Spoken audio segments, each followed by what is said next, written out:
زمانہ غیبت کے مومنین کے لیے جو اعمال کے احکام ہیں، ان میں سے افضل ترین عمل انتظار الفرج کو قرار دیا گیا ہے۔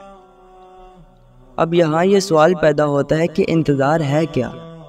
اس کا جواب یہ ہے کہ انتظار کے اندر کئی مفاہیم و کیفیات جمع ہوتی ہیں۔ مثلاً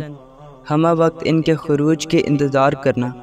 ان کے خروج کے لیے اپنے آپ کو تیار رکھنا، امام زمانہ کے لیے ہر قربانی کے لیے تیار رہنا، اپنے اعمال و عقائد کی پہلے سے اصلاح کر لینا، اپنے حقوق و فرائض کو ادا رکھنا، کیونکہ خروج کے بعد حساب ہوگا، شہنشاہ امام زمانہ اجل اللہ تعالیٰ فرج شریف کی نصرت کے لیے ہمہ وقت مہیا رہنا،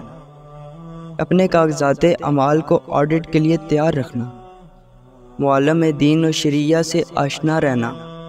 شہنشاہ امام زمانہ سے روحانی و مکاشفاتی ربط رکھنا، دعائے تاجیل فرج سے کبھی غافل نہ ہونا، کیونکہ امام زمانہ اجل اللہ تعالیٰ فرج شریف کو بر وقت ادا کرنا اور مالی واجبات کی ادائیگی کرنا، یہ تمام اعمال انتظار امام زمانہ میں آتے ہیں۔